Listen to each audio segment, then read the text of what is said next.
سجدے میں نہیں گئے تھے؟ یعقوب علیہ السلام جب پیدا ہوئے سجدے میں نہیں گئے تھے؟ عیسیٰ علیہ السلام جب پیدا ہوئے تو سجدے میں نہیں گئے تھے؟ پتہ یہ چلا کہ اللہ نے ان کو جب دنیا میں بھیجا ان کا آنے کا انداز الگ تھا، آنے کا طریقہ الگ تھا۔ اللہ اکبر، غور کرنا، جب میرے مصطفیٰ دنیا میں تشریف لانے لگے اپنی ماں آمینہ کے پیٹ سے جب دنیا میں تشریف لانے لگے، جانتے ہو آپ دنیا میں جیسے اپنے قدم رکھتے ہیں سر سجدے میں چلا جاتا ہے، لوگ حیران ہو جاتے ہیں، ارے یہ بچہ ہے۔ اگر مکے میں بہت سارے بچے پیدا ہوئے مگر کسی کا طریقہ ایسا نہیں تھا، یہ تمام بچوں سے الگ طریقہ اپنا رہا ہے، یہ سجدے میں جا رہا ہے۔ اس وقت آمینہ کہتی ہے میرا بچہ سب بچوں کے جیسا نہیں ہے، میرا بچہ بالکل الگ بچہ ہے۔ اللہ اکبر، آمینہ کہتی ہے یہ کوئی معمولی بچہ نہیں بلکہ یہ نبی لگ رہا ہے۔ اللہ اکبر، سجدے میں آپ جا کر اپنی زبان ہلا رہے تھے، کہہ رہے تھے اے اللہ رب حبلی امتی، میرے امتیوں کو بخش دے۔ پتہ یہ چلا نبی پیدا ہو رہے ہیں، اپنی امتی کا فکر کر رہے ہیں، مولا میرے امتی کو بخش دے۔ اللہ اکبر، پتہ یہ چلا امام احمد رضا خان فاضل بریلوی نے کہا جب مصطفیٰ پیدا ہوئے تھے سجدے میں جانے کا انداز یہ تھا، تو پتہ اس سے یہ چلا کہ اللہ کے جو نبی ہوتے ہیں اور جو اللہ کے محبوب ہوتے ہیں، جو تمام نبیوں کے امام ہوتے ہیں، وہ سجدے میں جا کر بتا دیتے ہیں کہ میں اپنی امت کے لیے دعا بھی کرتا ہوں اور میں اللہ کا نبی بھی ہوں۔ یہ ہے طریقہ۔ مصطفیٰ تشریف لائے، اب مصطفیٰ جب تشریف لائے اللہ، آج دنیا خوشی منائے چاہے نہ منائے، تمہارے خوشی کا محتاج کوئی نہیں ہے، تم مناؤ چاہے نہ مناؤ، مگر یاد رکھنا جس نے منایا وہ بڑا خوش نصیب ہو گیا، جس نے منایا اس کا قسمت چمک گیا ہے، جس نے منایا اس کو جنت میں جانے کی گارنٹی مل جائے گی۔ یاد رکھنا جو جس سے محبت کرتا ہے جنت اسی کے ہاتھوں میں ہے، باقی اور کسی کے ہاتھوں میں نہیں ہے۔ اگر اللہ کے رسول سے تم محبت نہیں کرو گے، ان کی پیدائش کی خوشی میں تم خوشیاں نہیں مناؤ گے، تو پتہ چلا جنت کس سے مانگنے جاؤ گے، کس کے پاس جاؤ گے؟ آدم کے پاس جاؤ گے یا نوح کے پاس جاؤ گے، یا عیسیٰ کے پاس جاؤ گے یا موسیٰ کے پاس جاؤ گے، یا سیس کے پاس جاؤ گے یا ابراہیم کے پاس جاؤ گے؟ پتہ چلا سب یہ کہیں گے جاؤ مصطفیٰ کے پاس جاؤ۔ جب مصطفیٰ کے پاس جاؤ گے میرے حبیب کہیں گے، اللہ کے نبی کہیں گے کہ تم نے تو میری پیدائش کی خوشیاں نہیں منایا تھا، تمہارے پیٹ میں درد ہوا تھا، اب جنت کیوں مانگنے آئے ہو مجھ سے؟ جنت اس سے مانگو جس سے تم محبت کرتے تھے۔ اللہ اکبر، تو وہاں سے تم نکالے جاؤ گے، جب وہاں سے لوٹا دیا جاؤ گے تو کس کے پاس جاؤ گے؟ جس کو اللہ کے حبیب لوٹا دے گا اللہ بھی اسے قبول نہیں فرمائے گا۔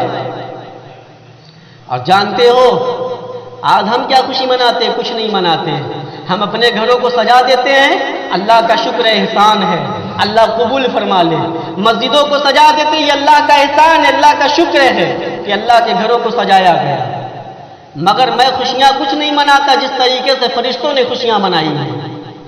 جب اللہ کے نبی دنیا میں تشریف لائے اللہ نے حکم فرمایا فرشتوں جاؤ میرے محبوب کی زیارت کرو، میرے حبیب کی زیارت کرو، اور جو فرشتہ ایک بار زیارت کر لے گا قیامت تک اس کی باری نہیں آئے گی۔ فرشتے آئے، زیارت کرنے لگے۔ آمینہ کہتی ہیں حضرت آمینہ کہتی ہیں میرے محمد کی پیدائش کی موقع پر آسمان سے فرشتے ایسے آ رہے تھے، میرے گھر سے نور آسمان تک جا رہا تھا، آسمان سے نیچے آ رہا تھا۔ میں حیران ہو گئی کہ مکے میں اور کسی بچے کو ایسا نہیں ہوا ہے، مگر میرا بچہ بڑا پاکیزہ بچہ ہے، بڑا نیک لگتا ہے۔ اللہ اکبر، مسلمانوں غور کرنا، یہ میرے رسول کی پیدائش ہے کہ فرشتے منا رہے ہیں، جبریل منا رہے ہیں۔ اور یہاں تک بات نہیں بلکہ مدینہ شریف میں اور مکہ کے اندر جو جنات مومن تھے وہ بھی خوشیاں میں شامل تھے، حامہ بھی اس خوشیوں میں شامل تھا، حامہ جو جناتوں کا بادشاہ ہے وہ بھی اسی خوشی میں شامل تھا۔ اللہ اکبر، پتہ یہ چلا جو مسلمان جنات بھی ہوتے ہیں وہ بھی نبی کی پیدائش کی خوشی مناتے ہیں۔ جنگل کے جتنے جانور تھے نبی کی پیدائش کی خوشی منا رہے تھے۔ اللہ اکبر، سب خوشی منا رہے ہیں۔ اب خوشی کون نہیں منایا تھا؟ ابو جہل نہیں منایا تھا، ابو لہب نہیں منایا تھا، اتبا نہیں منایا تھا۔ پتہ یہ چلا کہ نبی کی پیدائش میں اللہ خوش ہو گیا تھا، فرشتے خوش ہو گئے تھے، جنات خوش ہو گئے تھے، جانورے خوش ہو گئے تھے، نباتات خوش ہو گئے تھے، جمادات خوش ہو گئے تھے۔ پتہ چلا درد کس کو ہوا تھا؟ شیطان کو ہوا تھا، شیطان پریشان ہو گیا تھا، ارے اس کی خوشیاں کتنا منایا جا رہا ہے۔ اللہ اکبر! آج ہم بھی نبی کی محبت میں، نبی کی پیدائش کی خوشی میں جب جلوس محمدی نکالتے ہیں اور یہ گواہی دیتے کہ رسول سے ہم محبت کرتے ہیں، کچھ لوگوں کو تکلیف ہوتی ہے، کچھ لوگوں کے پیٹ میں درد ہوتا ہے، میں انہیں کچھ کہنا نہیں چاہتا، وہ اپنے آپ کو سمجھ لے کہ ہے کون، اس لیے خوشیاں تو سبھی منائے تھے، سوائے شیطان کی کوئی خوشی نہیں منایا تھا۔ تو ہم انہیں نہیں کہنا چاہتے اپنے الفاظوں سے، وہ سمجھے۔ اور دلیل اگر مانگنا چاہتے ہو، میں کہیں باہر کا رہنے والا نہیں ہوں، اسی گاؤں کا رہنے والا ہوں، آ کر مجھ سے مطالبہ کر لینا، مسجد میں جی چاہے تو یہاں آ کے مل لینا، جہاں چاہو کہ جو کتاب مانگو گے وہ کتاب میں انشاءاللہ دلیل دوں گا۔ اور نبی سے محبت کرنے کے لیے، نبی کی پیدائش کی خوشی میں اگر تم نبی سے محبت کرتے ہو اس کے لیے ایک دلیل کافی ہوتا ہے، اور نہ ماننے والے کے لیے سینکڑوں دلیل بھی کافی نہیں ہوتا ہے۔ وہ عیب نکالتے ہیں، ڈھونڈتے ہیں، اس میں یہ تو نہیں لکھا ہے، اس میں یہ تو نہیں لکھا ہے۔ میرے بھائی اگر حدیث سمجھنے کے لیے آ جاؤ تو انشاءاللہ اگر سمجھنے کی ارادے سے آؤ گے تو میں سمجھا دوں گا، اور نہ سمجھنے کی ارادے سے آؤ گے تو میں نہیں سمجھا پاؤں گا۔ سمجھنے کی ارادے سے آؤ کہ بات صحیح کیا ہے، ہم وہ کام نہیں کرنا چاہتے جو ہمارے محدثوں نے نہیں کیا ہے، ہم وہ کام کرنا چاہتے ہیں جو حضرت علی ابو بکر صدیق نے کیا ہے، ہم وہ کام کرنا چاہتے جو عثمان غنی حضرت عمر نے کیا ہے، جو بڑے بڑے محدث نے کیا ہے، علامہ جلال الدین سیوطی علیہ الرحمہ نے کیا ہے، شیخ محدث دہلوی علیہ الرحمہ نے کیا ہے، امام اعظم ابو حنیفہ نے کیا ہے، ارے مکے کے بڑے بڑے محدثوں نے کیا ہے۔ آج لوگ دلیل مانگتے ہیں، ارے دلیل اتنا نوٹ کر لو، جب تک سلطنت عثمانیہ چل رہا تھا تب تک جشن عید میلاد منایا جا رہا تھا، جس دن سے السعود بیٹھ گیا اس دن سے میلاد پر پابندی لگ گئی تھی۔ یہ تاریخ اٹھا کر دیکھ لیں، جب تک سلطنت عثمانیہ چل رہا تھا تب تک عید میلاد النبی منایا جا رہا تھا۔ جانتے ہو جو جلوس ہم نکالتے یہ طریقہ آج کا نہیں ہے، مکے کا طریقہ ہے۔ مکے سے جلوس نکلتا تھا مدینہ شریف تک، حضرت آمینہ کے گھر جلوس آتا تھا۔ یہ تاریخ انہوں نے بہت پلٹنے کی کوشش کیا، جب پلٹ نہیں پائے تو اپنی حکومت کی طاقت آزمانے لگے کہ اب اپنی طاقت کے بل پر ان کو روک دیا جائے گا۔ اللہ اکبر! کب تک روکتے رہو گے؟ بڑے بڑے فرعون سداد آئے، اللہ نے اسی زمین پر فنا کر دیا ہے، مٹا دیا ہے۔ تو جانتے ہو نبی کی ذکر نہ کبھی بند ہوا ہے نہ کبھی بند ہوگا۔ اور جانتے ہو، اور میرا عقیدہ جو ہے، جو مسلک اعلیٰ حضرت نے ہم سب کو عقیدہ دیا ہے، یہ کوئی نیا مسلک نہیں ہے۔ جو ابو بکر صدیق کا مسلک تھا وہی امام احمد رضا کا مسلک ہے، جو عثمان غنی کا مسلک تھا وہی امام احمد رضا کا مسلک ہے، جو امام اعظم ابو حنیفہ کا مسلک تھا وہی اعلیٰ حضرت کا مسلک ہے۔ اعلیٰ حضرت نے اپنے سے کوئی بات کہی نہیں ہے، اعلیٰ حضرت وہی بات کہیں جو امام اعظم نے بولا ہے، اور جو صحابہ کا عقیدہ تھا۔ اور میرا عقیدہ کیا ہے؟ ہم نبی کی پیدائش میں خوشی مناتے کہ نہیں مناتے؟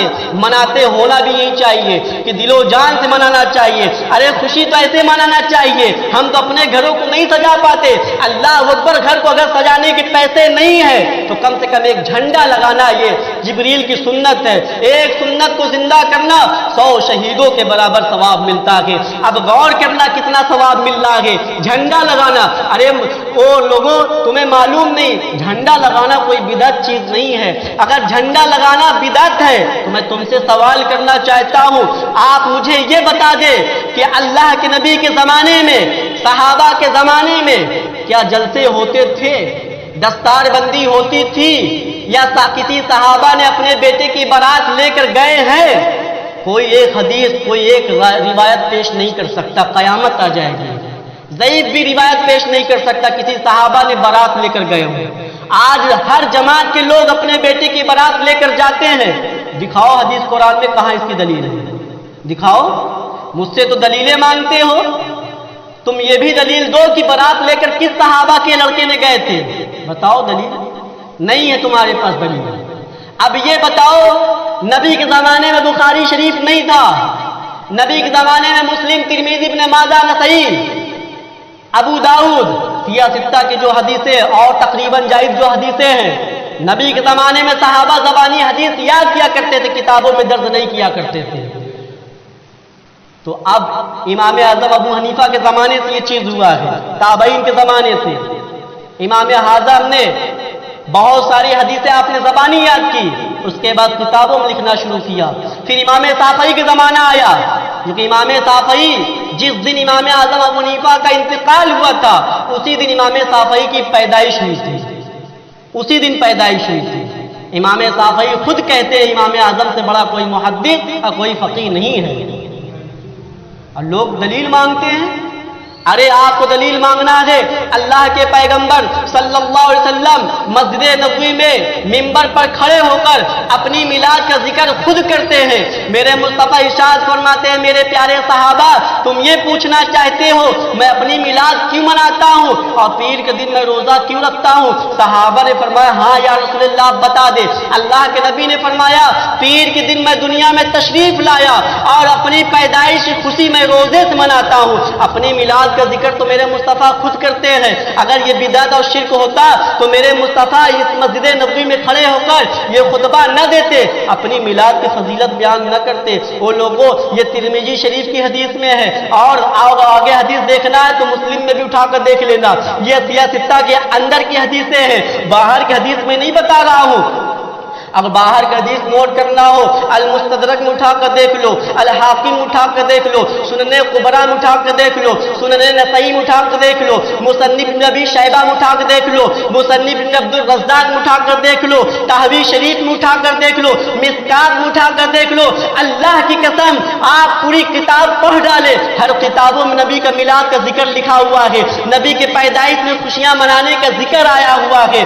آپ کہتے دلیل دو، دلیل مانگنے کی بات کرتے ہو، آؤ نوٹ کرو، آپ کو ایک دلیل میں اور دے دیتا ہوں جو سب سے پسندیدہ تمہاری کتاب ہے اور میرے نزدیک بھی پسندیدہ کتاب ہے۔ قرآن کے بعد بخاری کا درجہ دیا جاتا ہے، مگر میں کہتا ہوں بخاری کے برابر میں مسلم شریف بھی ہے، مگر تم بخاری کو افضل سمجھتے ہو تو چلو تمہارے ہی نزدیک تمہارا جواب دے دیتا ہوں۔ بخاری شریف کی حدیث ہے، صفحہ نمبر 157 ہے، کتاب النکاح ہے، حدیث نمبر 5101 پر ہے، یہ اٹھا کر دیکھ لینا، بخاری میں کتاب النکاح میں صاف صاف لکھا ہے۔ جب اللہ کے نبی کی ولادت، اللہ کے نبی دنیا میں تشریف لانے لگے، ابو لہب کہتا ہے صوبیا جاؤ میرے بھائی عبداللہ کے گھر دیکھو، آج لڑکا پیدا ہونے والا ہے، آج خوشیاں ظاہر ہوگی، آج اللہ کی نعمت آنے والا ہے۔ اللہ اکبر۔ جب صوبیا کو ابو لہب نے بھیجا، ابو لہب کون ہے جانتے ہو؟ یہ کافر ہے، یہ ایمان نہیں لایا تھا۔ اس کے بارے میں قرآن کی آیت اللہ نے نازل فرمائی ہے، تبت یدا ابی لہب وتب ما اغنی، لاچار ہو جائے ابو لہب کے ہاتھ، ٹوٹ جائے ابو لہب کے ہاتھیں۔ اللہ اکبر۔ اللہ تعالیٰ نے ابو لہب پر بڑی لعنتیں برسائی ہے، اور ابو لہب کافروں کے سردار ہیں جن کے بارے میں قرآن کی آیت نازل ہو جائے، مگر وہ ابو لہب اپنے بھتیجے محمد کی خوشی کے لیے کہتا ہے صوبیا جاؤ دیکھو میرے بھائی عبداللہ کے گھر میں آج بچہ پیدا ہونے والا ہے، اور جیسے کہ بچہ پیدا ہوگا مجھے آ کر بتا دینا۔ صوبیا گئی، دیکھتی ہے اللہ کے پیغمبر دنیا میں تشریف لا لیے، اور جب دنیا میں تشریف لائے صوبیا آئی، کئی ابو لہب جانتے ہو آپ کے بھائی کے گھاں محمد پیدا ہوا، لڑکا پیدا ہوا ہے، اس کا نام محمد رکھا گیا ہے۔ اللہ اکبر۔ ابو لہب بھائی کے رشتے سے، بھتیجے محمد کے رشتے سے نبی نہیں مانا ہے، رسول نہیں مانا ہے، مگر بھتیجے کی محبت کی خوشی میں کہا ہے صوبیا آج میں تجھے آزاد کرتا ہوں، دو انگلیوں کا اشارہ کیا، کہا آج میں تجھے آزاد کرتا ہوں، جا تجھے آزاد کیا۔ صوبیا کو جب آزاد کر دیا، یہ حدیث بخاری میں لکھا ہے، جب ابو لہب کا انتقال ہو گیا کچھ دن کے بعد حضرت عباس رضی اللہ تعالیٰ عنہ جو نبی کے چچا ہیں، حضرت عباس کے خواب میں آتے ہیں، حضرت عباس کہتے ہیں ابو لہب میرے بھائی تمہارے ساتھ کیا عذاب ہو رہا ہے، وہاں کے کیسے معاملے ہیں؟ وہ ابو لہب کہتے بھائی پوچھنا مت، جانتے ہو جب سے میں انتقال کیا ہوں میرے نیچے آگ بھڑکائی جاتی ہے، جہنم کی آگ بھڑکائی جاتی ہے،